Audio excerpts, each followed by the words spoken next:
Police have shot and detained the driver of a pickup truck who plowed along a crowded bike path in New York's Lower Manhattan, killing 8 people and injuring over a dozen others. Oh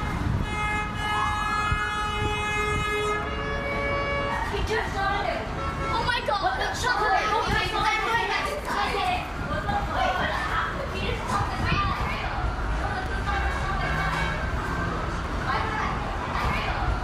The attacker drove a rented pickup truck along the Hudson River Greenway bike path before smashing into a school bus. In fact, that one right there. He then jumped out of the vehicle with what looked like firearms, but according to police, they were in fact a paintball gun and a pellet gun. The witnesses described scenes of panic.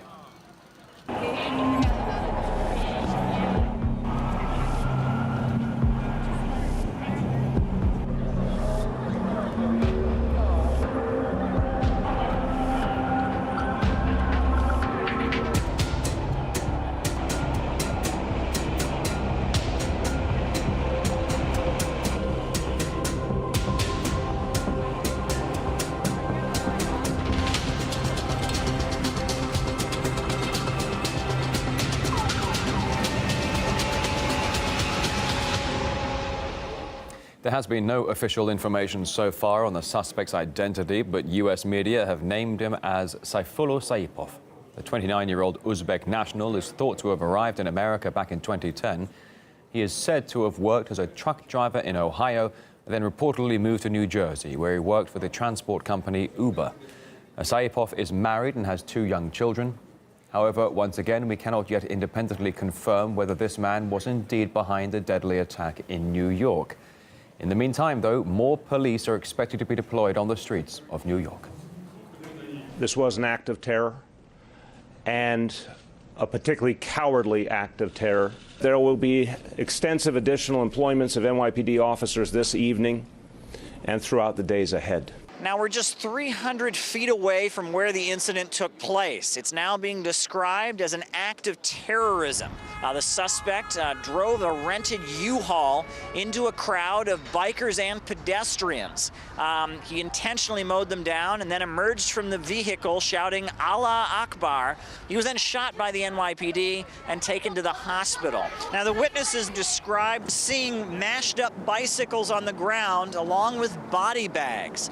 People wondered if this was some kind of Halloween prank, when in reality, it was quite a sinister situation. I saw them carving up a body. Right. I couldn't exactly clearly see with the body who it was. It was from a male. The top of your college building? Yeah, it was at an angle where you can't see it properly.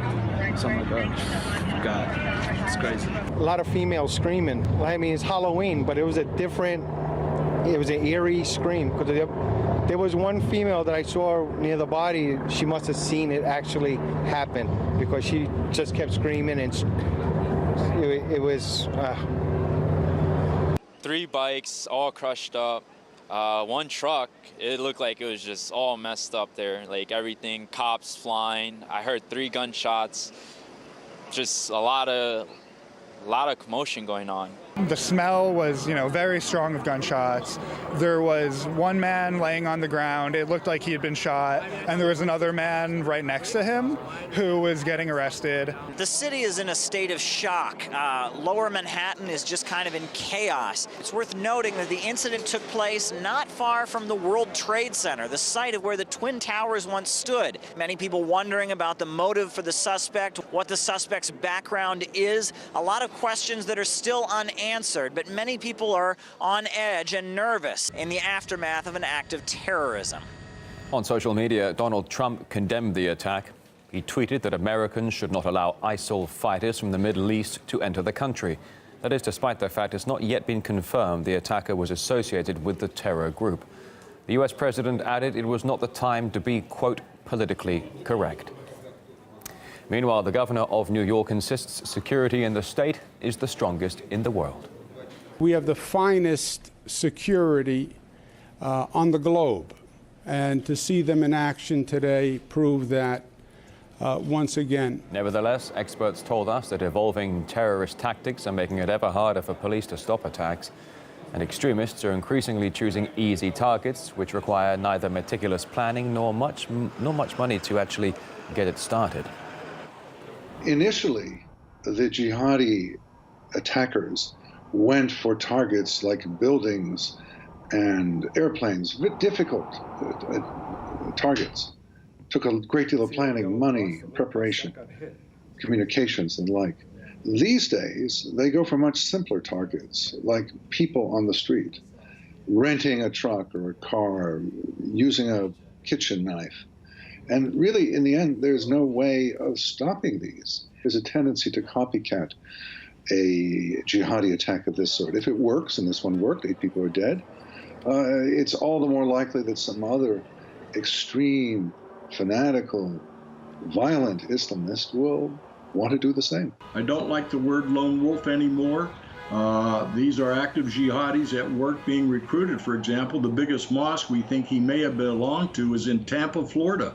And we know that's a very, very active mosque down there that recruits and should be closed down at the earliest opportunity. I think you're going to find tracking him back to that imam and that mosque in Tampa is where it may have been created or he was recruited there. We've got to realize, though, and this is what many of the politicians and even the media don't understand, this is a war, and you've got to take a war approach to it.